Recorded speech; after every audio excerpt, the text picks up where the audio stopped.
We live in an age where we can live stream high-definition video from a spacecraft orbiting hundreds of kilometers above Earth, yet we still struggle to hold uninterrupted eye contact at the dinner table.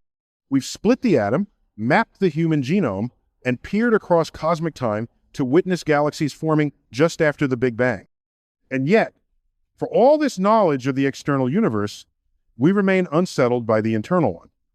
How can a species capable of detecting gravitational waves still wrestle with the question, who am I? This is not a failure of science or shortcoming of our tools. It is a dislocation of context.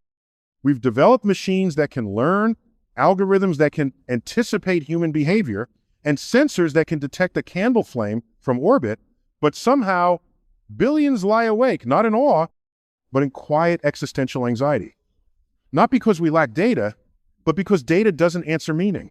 The trajectory of civilization has been outward toward the stars, toward speed, toward scale, but our understanding of ourselves hasn't kept pace. We know how black holes bend light and how time dilates near the speed of light, yet we falter in understanding the gravity of our own emotions. We've chased mastery over nature but neglected the stewardship of our inner landscape. And now, with so much distraction thinning, the constant feed of curated information, the manufactured outrage, the predictable cycles, something subtle begins to happen. The illusion doesn't collapse with spectacle, it unravels with quiet inevitability. And as it does, we begin to sense not in our intellect, but in the background noise of consciousness that something long obscured is becoming visible. Not because a new truth has been delivered, but because an old one is reemerging. And the question arises not as a slogan, but as an honest inquiry. What exactly are we beginning to see? They're beginning to see that the structures they inherited, educational systems, economic frameworks, cultural expectations, weren't necessarily designed with their liberation in mind. These were not the outputs of some universal equation striving toward human fulfillment. Rather, they were the byproducts of historical inertia systems that persist not because they are optimal, but because they are unchallenged. When we tell students to memorize facts instead of question assumptions, when we define identity by statistics and strip nuance into categories, we are not educating, we are encoding conformity. Media, once a window into the world, increasingly functions as a lens that shapes which parts of reality are amplified, which are cropped out, and how one is instructed to emotionally respond. Politics in this equation becomes less about governance and more about the preservation of narrative gravity where truth is no longer discovered, but manufactured for ideological stability. And individuals trapped within this gravitational field of norms and notifications begin to feel an unsettling cognitive dissonance. Life starts to resemble a performance more than a process of discovery. You wear a mask that itches because it doesn't align with your biology. You follow a script that was written by people long gone, shaped by economies and ideologies that assumed your compliance. And yet, deep within the noise, something resonates not new, but ancient. A signal buried beneath the clutter. Not a mystical voice, but a physiological one. Your neurons, your instincts, the evolutionary architecture of your brain, all quietly reminding you of something fundamental. That consciousness is not merely awareness, it is participation. You are not here to watch the universe. You are here to interact with it, to shape it, to be shaped by it. The veil then was never external. It was constructed from assumptions woven from fear, dyed in expectation. And now, as the veil thins, the real question is not, what is the truth? But rather, now that I see more clearly, what am I accountable for? Because awareness by its very nature carries weight. In physics, we understand that observation affects reality not metaphorically, but measurably. At the quantum level, the act of observing a particle changes its behavior, its position, even its state. Similarly, in the realm of human consciousness, becoming aware alters your trajectory. To know is to be unable to unknow. To perceive is to become responsible for what that perception reveals. Blaming external systems may offer temporary catharsis, but it doesn't alter the architecture of those systems. The universe doesn't reward outrage. It responds to equilibrium. to pattern, to resonance. So the task becomes not how loudly one can protest, but how clearly one can align. Do we restructure education so it cultivates questions instead of compliance? Do we design technology to enhance empathy rather than engagement metrics? Do we redefine success not by capital acquisition, but by contribution to complexity, sustainability, and wonder? These are not rhetorical questions. They are the new constants in an evolving equation of civilization. And as the veil falls away, not from collapse, but from cumulative inquiry, what emerges is not chaos, but clarity. You begin to understand that the matrix you thought you were escaping is simply an outdated interface. What's required now isn't rebellion, but evolution. Not escape, but emergence. Not disconnection from the world, but a reintegration into it with new parameters, new perspectives, and a deeper calibration between your biology and your beliefs. The light you see is not coming from some external source of revelation. It's a reflection of your own awareness, finally reaching escape velocity. You've heard it before, though perhaps not in words more like a pattern, a pulse, a subtle gravitational pull nudging you toward coherence. It's not mystical, it's measurable. Your circadian rhythms entrain to solar cycles. Your heartbeat synchronizes under the influence of geomagnetic fluctuations. Your very DNA responds to light, temperature, and electromagnetic fields. Beneath the digital static and socio-cultural programming, there remains a biological symphony trying to return to its native rhythm. But this voice, this inner signal, has been filtered out by generations of external authority. From the moment language was assigned to your thoughts, you were trained to listen outward, to the parent, the teacher, the institution, the screen. And so the internal voice was demoted, rebranded as imagination, rebellion, or worse, irrelevance. The result? A civilization of individuals fluent in protocol but illiterate in intuition. Yet just as cosmic background radiation still hums as a faint echo of the Big Bang, your internal signal never vanished, it merely became faint beneath the din. In moments of silence, solitude, or awe, staring at stars or listening to the ocean, this signal sometimes breaks through, not with volume, but with clarity. It doesn't shout, it harmonizes. And in that moment, you're not learning something new. You're remembering something ancient, something encoded in the stardust of your cells. Because in astrophysics, we speak of resonance, the phenomenon by which aligned frequencies amplify one another. This is how galaxies form, how matter organizes, how the universe sings itself into structure. And it's how meaning arises in a human life. When your actions align with your awareness, when your behavior resonates with your values, you don't need direction. Direction finds you. The irony, of course, is that the deeper you tune inward, the more profoundly connected you become to everything outward. This isn't philosophy, it's physics. Your thoughts are not isolated events. They are electrochemical signals influencing neuroplasticity, shaping perception, reinforcing behavioral feedback loops. When you operate out of sync, when your inner signal is distorted by fear, shame, or dissonance, your interactions suffer, your choices misalign, and your reality destabilizes. But when you return to resonance, to coherence, to inner clarity, you begin to function like a tuning fork in the larger field of human experience. Others respond not to your volume, but to your frequency.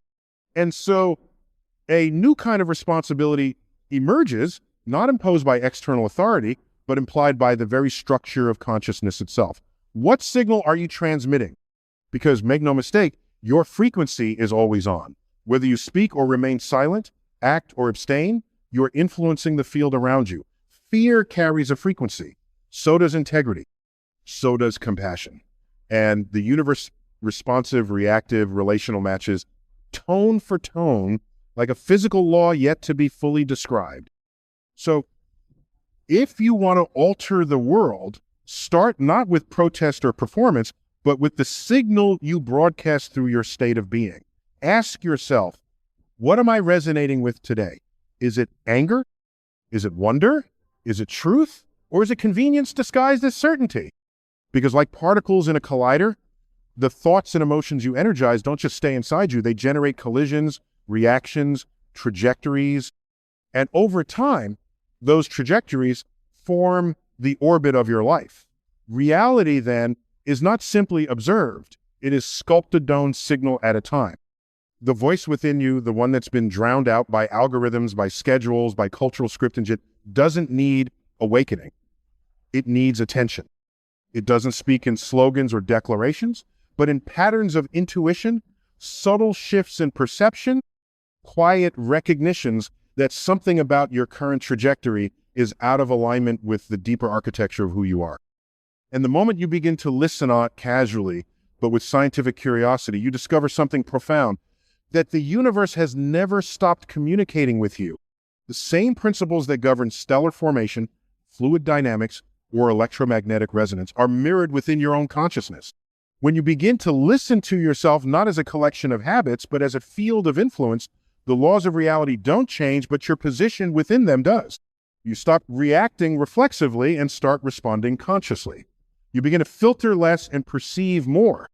The observer effect takes on new meaning, not just in particle physics, but in your choices, your relationships, your contributions to the shared narrative of humanity. And from this shift, the myth of the default life begins to unravel.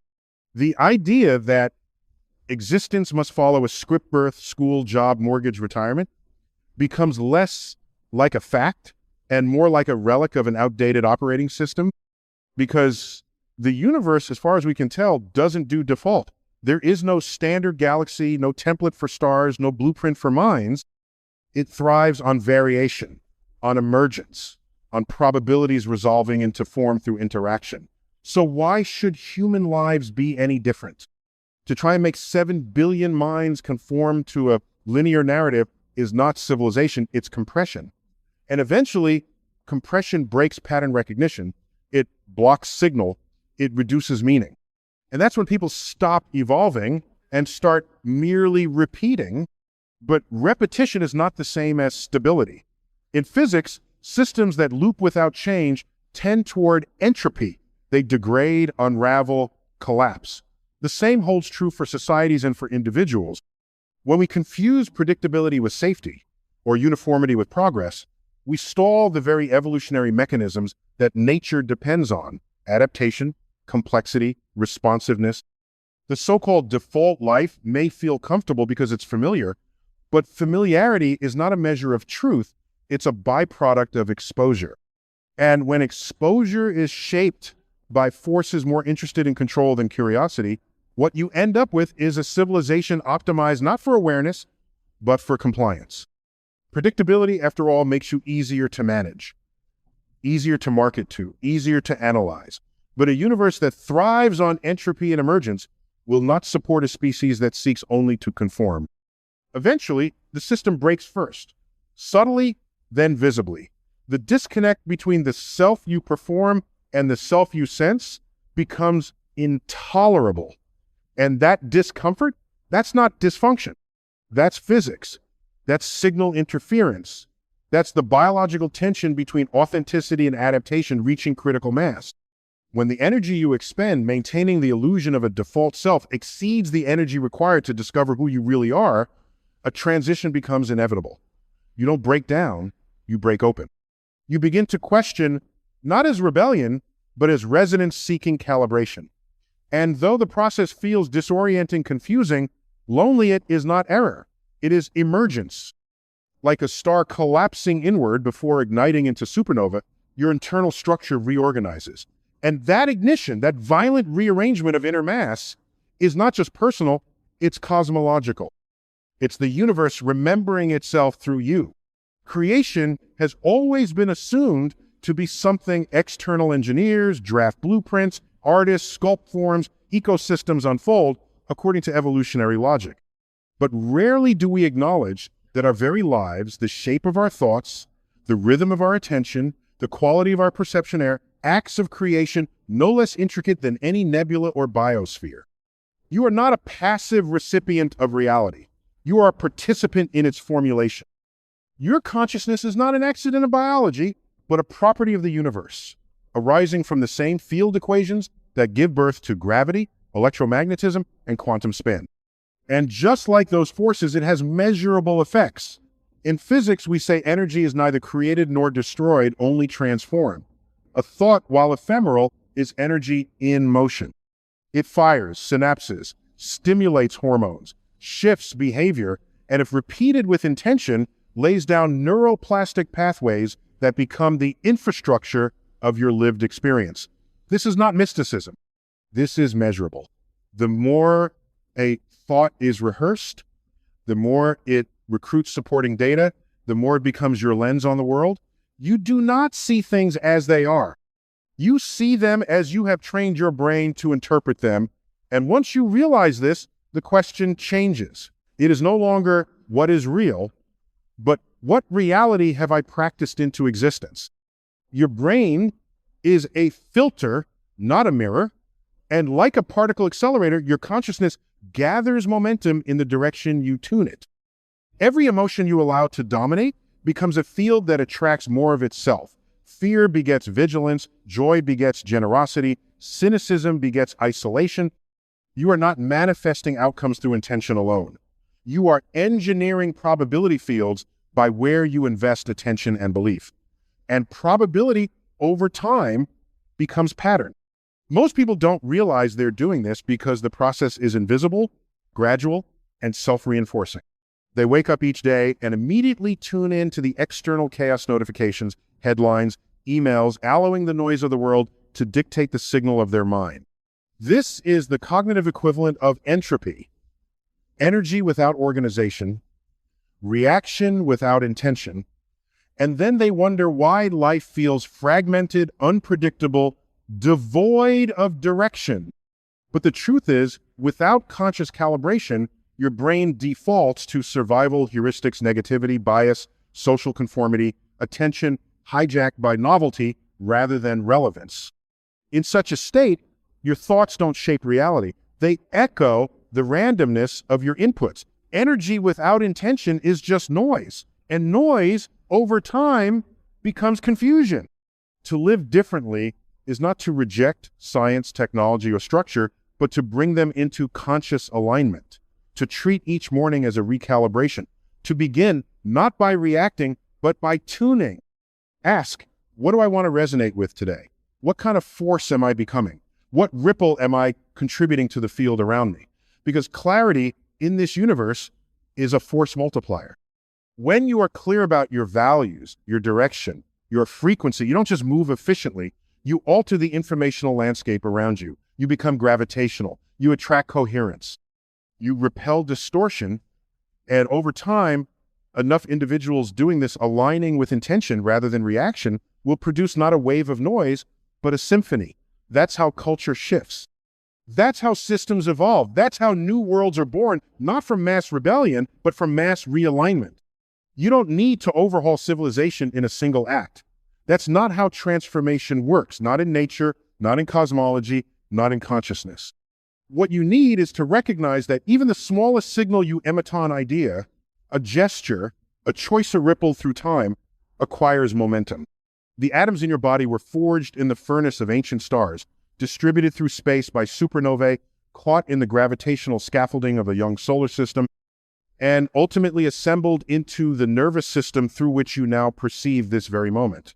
You are not just a byproduct of that story. You are a continuation of it. And yet, despite such an epic ancestry, we've been conditioned to feel small, insignificant, as though our choices vanish into the void. But the void isn't empty. The cosmos is responsive, interconnected. It remembers, not in the way a camera remembers, but in the way a field retains the shape of everything that's passed through it. This isn't romanticism, it's physics.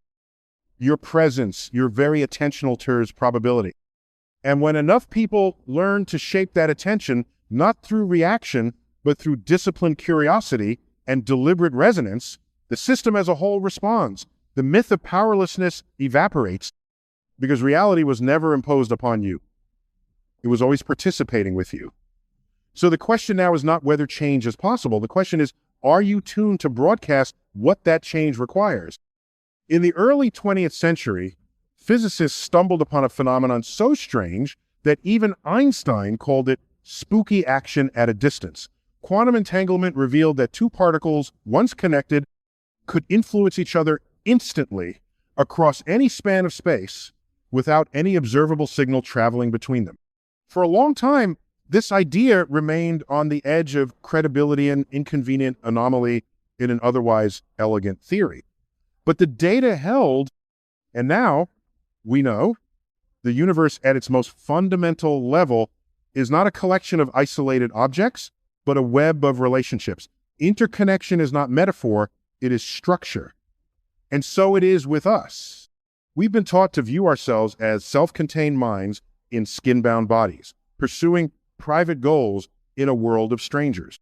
But biology, psychology, and even basic thermodynamics all suggest otherwise. With every breath, you exchange atoms with forests, oceans, and the breath of others. With every word, you alter someone's chemical. State their cortisol, their oxytocin, their nervous system's calibration.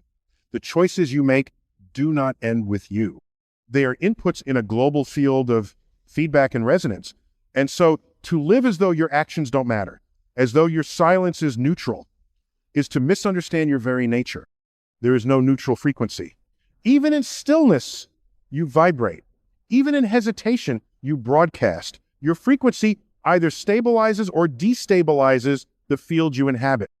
And when you accept that, not as a burden, but as an identity, you stop asking, what difference can I make? And start realizing you are the difference expressed in waveform. Responsibility, then, isn't about doing more, it's about perceiving more accurately. The stars don't apologize for their light. The sun doesn't seek permission to emit energy. They express their nature in accordance with the laws of physics, and in doing so, they shape their surroundings. So must you.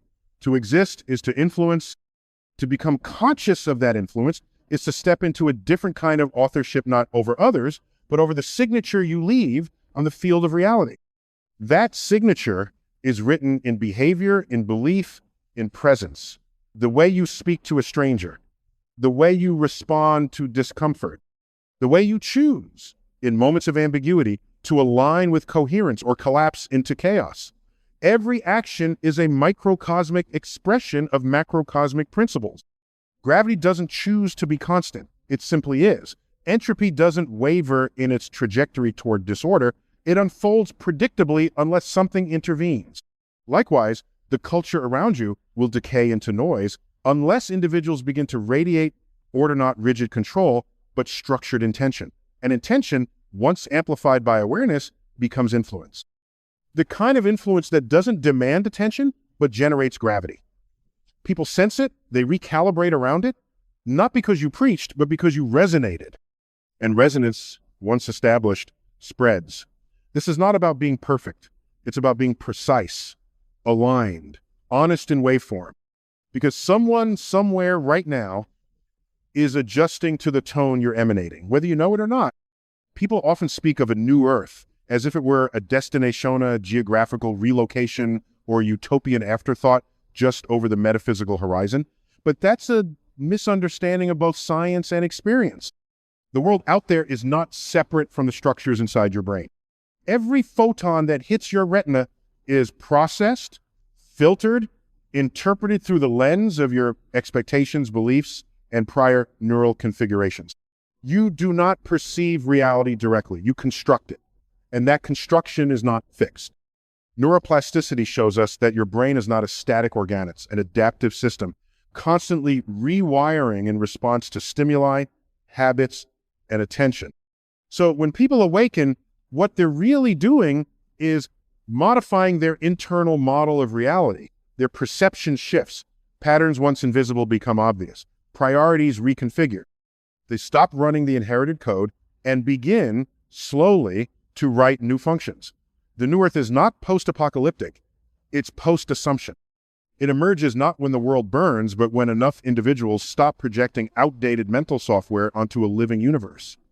Success is no longer defined by extraction, but by regeneration. Value isn't measured in consumption, but in contribution.